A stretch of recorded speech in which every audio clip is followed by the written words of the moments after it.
Hello, team, and welcome to another ATP Geopolitics video. This is myself, Jonathan MS Pierce, and the first part of my two-part news update for the Ukraine war for the 12th of August 2023.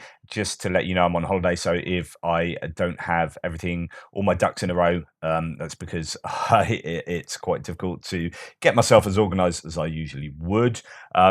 We'll go to where I usually start. Ukrainian general staff figures for the Russian losses for the day before. All the usual caveats apply. 510 KIA, which is kind of average for what we've seen. Still a downtick, certainly, in terms of equipment loss. So tanks 5, APVs 6, and artillery systems 10. So that is the lowest I've seen across those stats combined for quite some time. I don't know whether that's, coming up, that would be referring to Friday, coming to Saturday. So I don't think there should be a weekend issue there. Just obviously, just not as much stuff recorded. I don't know that it's any quieter on the front line, to be honest. One anti-aircraft warfare system, not sure what that is for certain. 4 drones.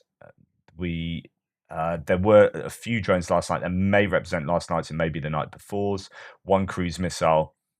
That is from the day before, I believe. 12 vehicles and fuel tanks and 3 pieces of special equipment. So intelligence, surveillance, reconnaissance, electronic warfare equipment, that kind of stuff. In fact, if we look at Andrew Perpetua, who's a mapper, Ukrainian mapper, he surveys lots of video imagery every day, and he compiles what he sees, and he looks in all underneath every rock and in every nook and cranny across the internet. So this is a pretty fair and objective surveillance, really, of the stats, and he's found that somewhat approaching parity. There was a massive, uh, proportional difference in equipment loss yesterday, with the Russians losing a vast majority of the equipment.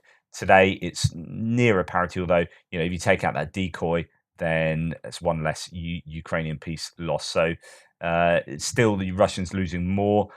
Tanks, quite a few tanks being lost, 2, 4, 6, so 3 times as many tanks, about the same IFVs and MRAPs. And actually, Ukrainians losing more artillery there. The Russians losing more logistical vehicles, so these Bukankas and pickup loaf. So that's the translation of Bukanka is loaf. So these are those Scooby-Doo vans that the Russians use. He's got it down as civilian, but they are military vehicles. And there's pickup loaf. He's done a a poll as to what that should be called. So it's a loaf that's been cut in half with a kind of flatbed on the back. And he said he's asking, should it be called a flatbread truck? Do you get it? Do you get it? Flatbread truck or a pickup loaf. So that may change. So anyway, up here we've got an electronic warfare system, a Tor M1. So that could be the one air defense system that was lost yesterday, or that could be from previous days. And yeah, not so much artillery, even though the general staff are claiming 10 yesterday. Again, that is a low number for them. But anyway, that is the kind of summary of what's been lost and what we can see from video footage. Of course, there will be differences between what is claimed and what there is in terms of imagery out there on open source. The Ukrainians don't necessarily have the motivation to release video footage. A, they might not have all the video footage of these losses. B, recorded, and B, they certainly won't be wanting to release all of it. They'll release certain things that are in their best interest to do so, but it's not like you should see video evidence on both sides. This is of exactly what is claimed. Anyway, moving on. Russian officer flees to Lithuania and asks for asylum. So it'd be interesting to see what comes out with this. So Russian Lieutenant Ivan Korolev illegally crossed into the Lithuanian border and asked for the country's authorities for political asylum. I wonder what information will come out of that. That's according to the BBC yesterday.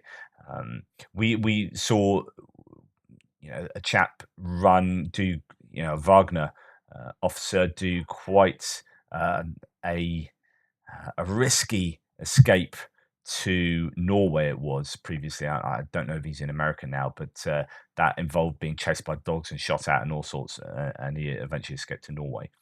As of August the 11th, 2023, so yesterday, visual confirmation indicates, so this is from Oryx, who do what Andrew Perpetu's done here, but in a much more formalized manner, and they have a huge database. As of August 11th, 2023, visual confirmation indicates 2 Leopard 2A4s destroyed and 4 damaged. So that's 6 taken out, but 4 being able to be repaired. Additionally, 2 Leopard 2A6 have been destroyed, while 5 others have sustained damage, with 2 more being damaged and abandoned. So in total, that's 6 plus another 8. So that's no 9. That's what am I doing? 2, 7, 8, 9. Yes, so 15 leopards. If you're being worst case scenario about it, 15 leopards taken out. But if you're being best case scenario, then you've got 4 destroyed and all the others able to be repaired. It depends about these 2 damaged and abandoned, whether they are able to be, towed back and whatnot. So this is, on the one hand, you think, oh, that's quite a lot of leopards, but if you're using them to attack, then that's what's going to happen.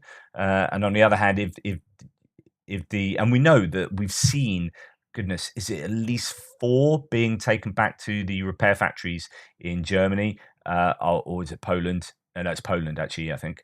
And there are possibilities that some of these could be repaired behind the front lines in Ukraine. So we know that the worst case scenario isn't what will be the case, but the Ukrainians will lose some of these, and they have lost some of these.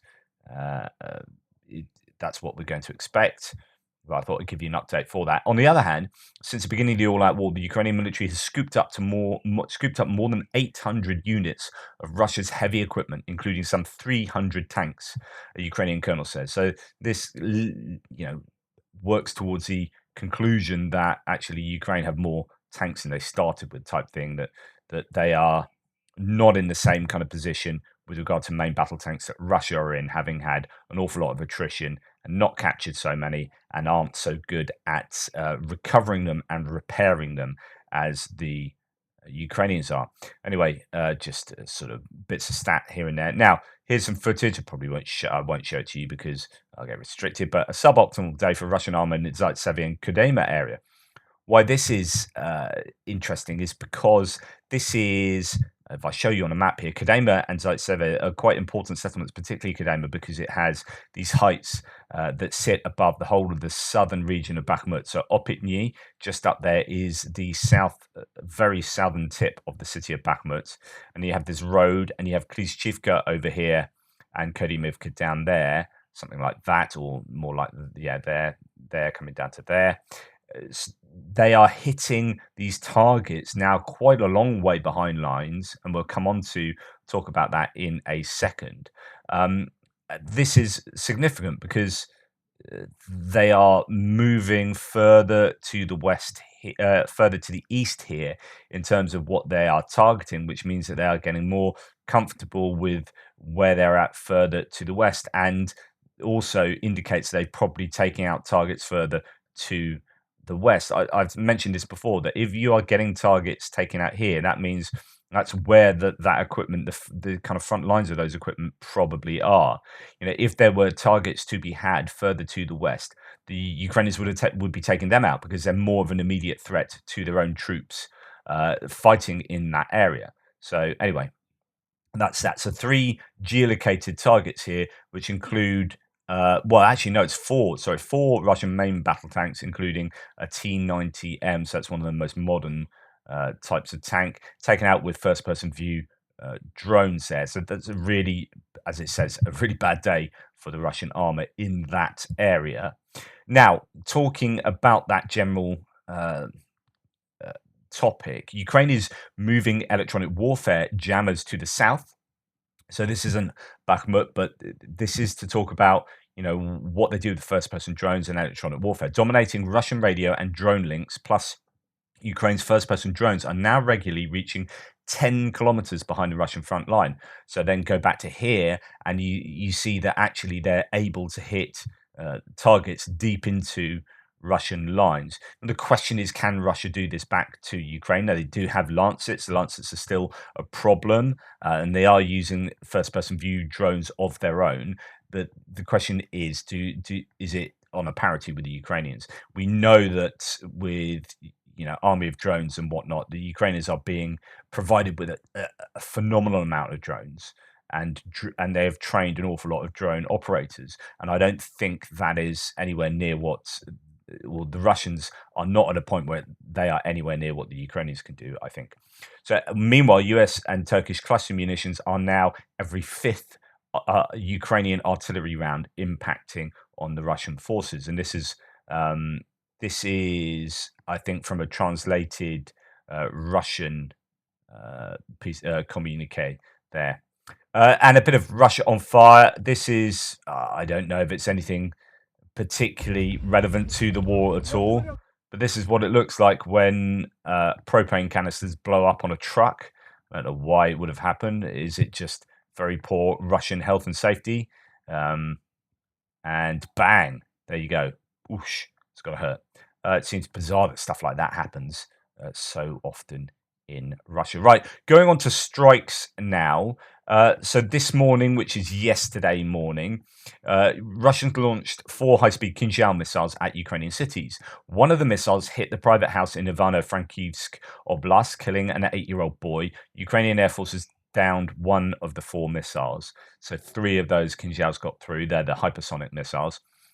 Now, I'm just going to show you this to remind you of the human aspect here of a war where they're sending their very best missiles and they're still taking out civilian targets.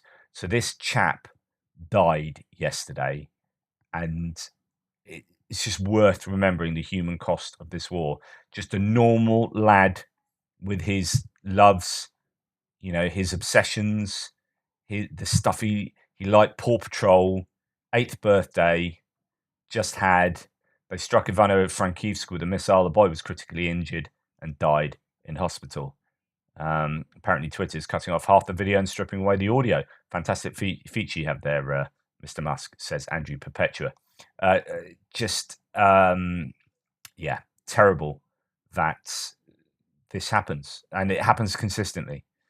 And the question is it a mistake that happens? Or was this the intention of firing missiles into such areas? I showed you yesterday what happened when they fired missiles into Zaporizhia, and I said what a terrible sound this must be for Ukrainians. And then somebody said, by the way, we can't hear anything coming through. And I think one of my boys messed around because he was doing his own live stream or something, I don't know, some YouTubey thing, and he changed around a setting so you can hear it. Anyway, this is a sound I was talking about. This is a cruise missile hitting Zaporizhia yesterday or the day before, and I just, what a horrible sound this must be, the terror this must generate.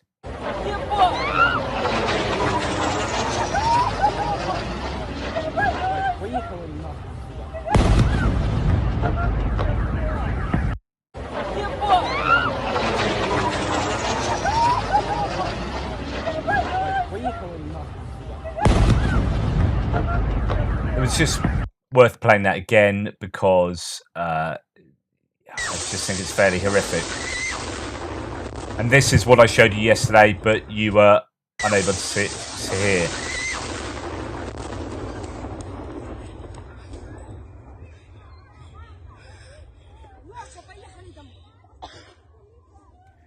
The question is that a military target? And the answer is no, it's not a military target. Now, somebody rightfully said this. So in the Syria war, Russia have been famously involved in double tapping. So that's where they hit a place, and then the rescue workers, particularly the white helmets in Syria, famous rescue workers. If you see the documentary on white helmets, I think it's called White Helmets. It's really very good. And they are then hit when the second rocket comes in and hits the same place. And someone said, this goes against what you've previously been saying, which is these rockets are inaccurate and they're using the wrong type of rocket to hit these locations if they're trying to hit these military installations and then are hitting civilian things accidentally, blah, blah, blah. And actually, that's a really good point. So how can they double tap if these rockets or these missiles are not accurate? And one of the answers might well be that actually they just use a range of missiles, and some of them are inaccurate. I've talked about the S-300 surface-to-air missile being consistently used in Zaporizhia, actually, area, and in Kharkiv, and those are not accurate in their ground-to-ground mode. Certain missiles will be more accurate, and you can double tap with them. It just will depend what missiles the Russians will be using. They have a whole host of missiles, so they favour using at the moment anti-ship missiles for certain attacks. Like Odessa, we saw attacked with anti-ship missiles, and that makes a kind of a bit of sense because they're traveling over the sea for a large part of their journey, and then just at the end they'll be trying to strike targets pretty close to the shore, like these grain silos and storage units and whatnot.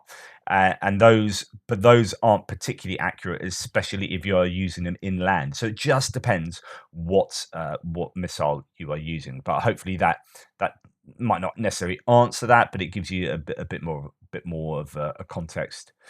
Russians aimed daggers, those are kinzhals, at pilots preparing to study on the F-16, said Speaker of the Armed Forces of Ukraine, Yuri Ihnat. 4 missiles were sent to the Ivano-Frankivsk region to hit Ukrainian pilots at one of the military airfields. Thus, the Russians wanted to deprive Ukraine of the prospect of further rearmament with the latest Western models of technology. The strikes did not reach the target. So, when you go back to this chap dying, that's in the Ivano-Frankivsk area. The question also is, were civilian infrastructure, were civilian areas a primary target, or was he the unwitting victim of a strike on a military target that didn't reach its target for whatever reason, either being inaccurate or being taken down by air defenses, the end result being this child has died. So yesterday or last night, 3 drone attacks were destroyed within the boundaries of Zaporizhia. So not a heavy night for drone activity. There have been some fairly big nights of late, but last night was a pretty quiet one. Meanwhile, air defense in Moscow shot down an unmanned aerial vehicle over Karamshevskaya embankment. I don't know if I pronounced that anywhere near what I should have done, said Mayor Sergei Sobyanin. The incident happened shortly after Russian troops targeted Ukraine with 4 high-speed Kinzhal missiles. It's rather different, 4 Kinzhals against 1 small drone. However, it was caught on TV, this, because there was a rowing competition taking place along the river, and while that was taking place, the cameras caught sight of the explosion. So you can see this is Moscow, central Moscow, and there's an explosion on the embankment there that shows that these drones really can reach into parts of Moscow that would otherwise have been off limits for the Ukrainians at the beginning of the war, but now they can routinely strike into the center of Moscow. Uh, Occupy Crimea was attacked by 20 drones last night. So that's the Ukrainians hitting Crimea with 20 drones. Goodness knows what got through or what didn't. So Novozernoye was hit or possibly not hit. Explosions were heard near there. I don't know what has been hit in Crimea, but it is consistently targeted because the whole point of those southern attacks in Zaporizhia and Donetsk Oblast is to cut off the land bridge, and it's all about Crimea. Really, the war is largely about Crimea, just in general. That's what the Russians want and want to retain control of. Now, this I thought was massively revealing. Okay, this is a 300 by 5 meter strip, right? 300 by 5 meters. You've got 1,500 square meters here. There's not a huge amount of space, right? Just imagine 300 meters long. You can see that in your mind now, and 5 meters wide. So that's a really, really small strip of land. It's a bit of a farmer's field. This is how many mines were found in a 5 meter by 300 meter strip. It's absolutely incredible. It's no wonder the Ukrainians are taking so long to move forward. It just the amount of mines that the Russians have used is mind-boggling.